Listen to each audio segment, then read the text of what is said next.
14th of November 2016 and I am pregnant. I have decided to start documenting this journey as of now. I'm 13 weeks today. I'm going to talk about all things up the duff.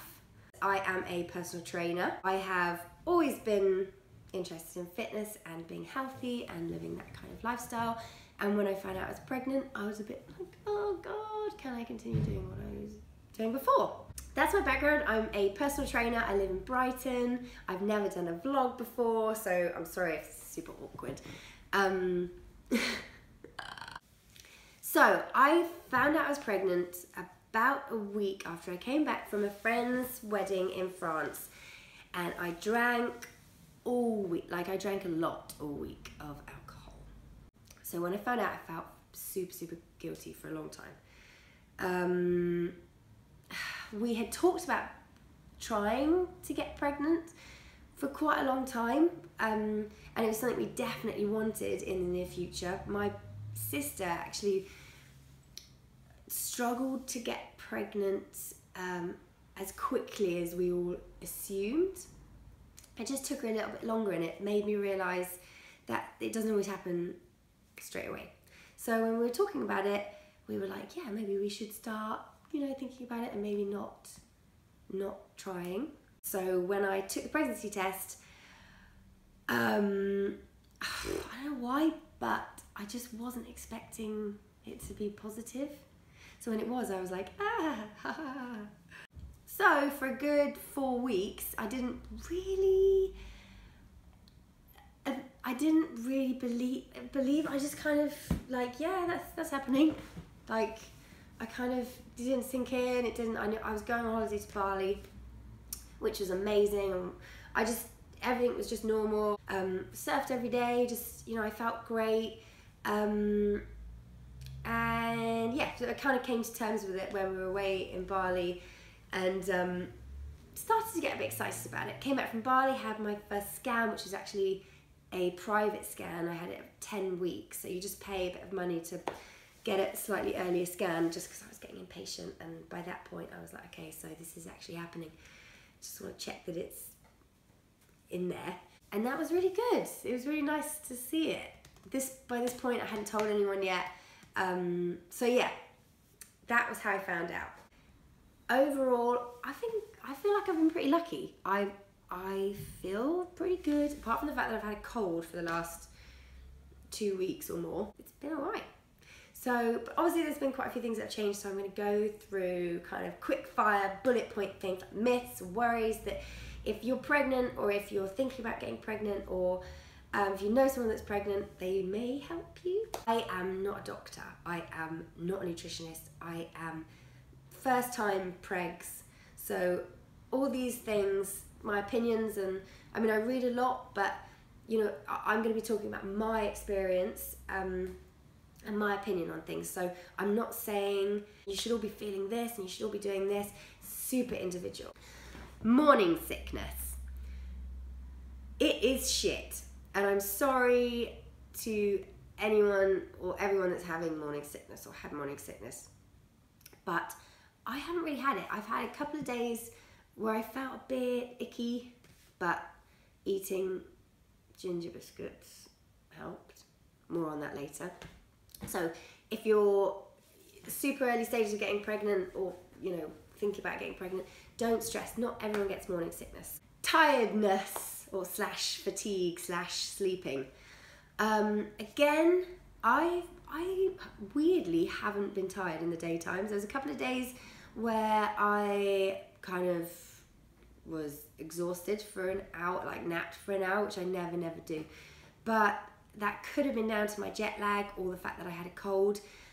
Loads of the symptoms I've had, or things that I've suffered, if I didn't know I was pregnant, could have just been through, that I've been run down or had a cold. So make sure you do a pregnancy test. So when you're pregnant, you're more susceptible to having colds and stuff like this, which is what I have right now. Because your immune system's busy making a human. So it's not interested in you being snotty, it doesn't care. You can't take meds, you can't take anything when you're pregnant. I just thought I had to crack on and get over it. And it was like, I mean, the worst cold I think I've ever had. But don't fear, you can take paracetamol. Can't take ibuprofen, talk to your midwife if, you know, before you do anything, but paracetamol is fine, which is good to know, and it helps at night when your head just gets full of snot. Also, these like menthol, there's a few different brands, but you can rub this on your chest or your pillow, or I've been putting it on my gloves, and so in the daytime when I'm working, I can just smell my fingers. Vitamins or supplements.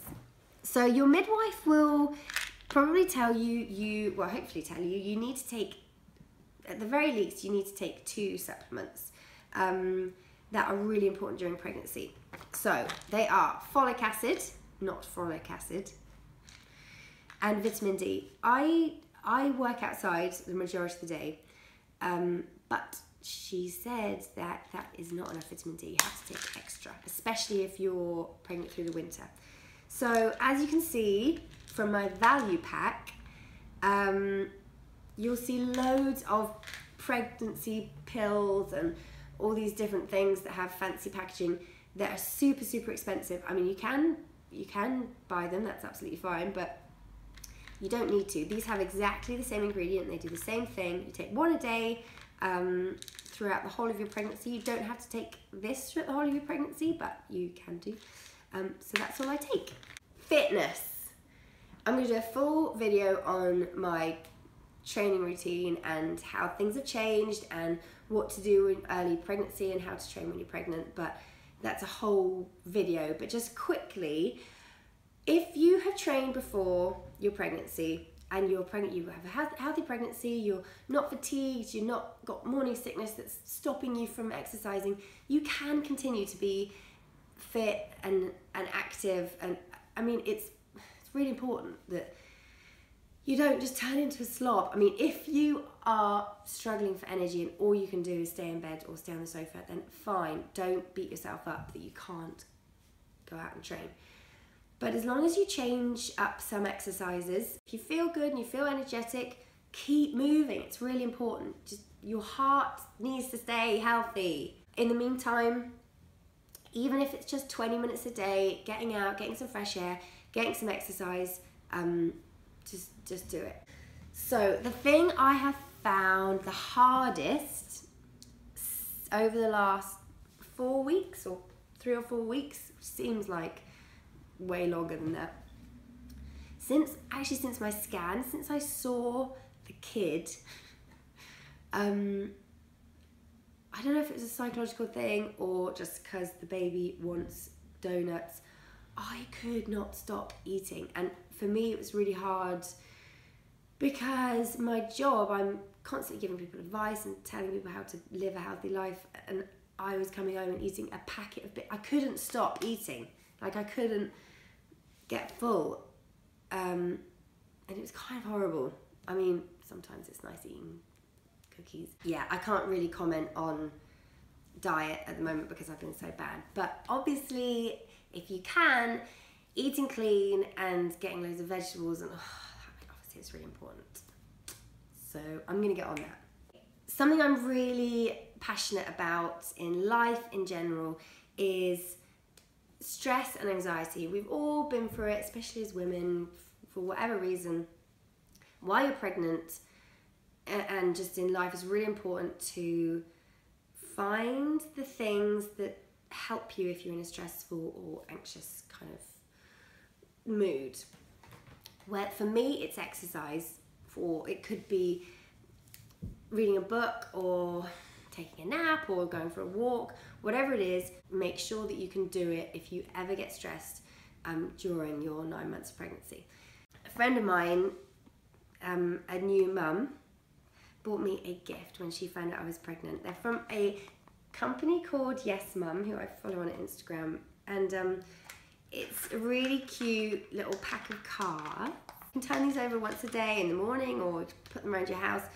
If you're feeling stressed, anxious, they're really lovely because they just say a really nice thing about you and your baby. Lastly, just quickly, I'm gonna mention this because I'm gonna do a full video on it at some point, but your skin and your hair. So this could just be due to my crap diet and being ill, but probably due to pregnancy as well. My skin broke out about, I don't know, a month ago, or maybe 2 months ago, on my chest, my back, and my chin. And I'm going to do a video on my skin care routine now because I'm getting on top of it, but yeah, that happens. I mean, it doesn't always happen, it might not happen to you, but it happened to me. Also, your hair becomes thick and shiny and luscious all over your body. Yeah, they didn't tell you that. So that's nice. So that's it. That is my 13 weeks in 10 minutes, or whatever this has been. So sorry for the ton of information, but we're up to speed. I'm gonna do a video every week, I think. And yeah, comment below if there's anything you want me to talk about or any questions you have, or yeah, I'll try and answer them in the next video. See you next time.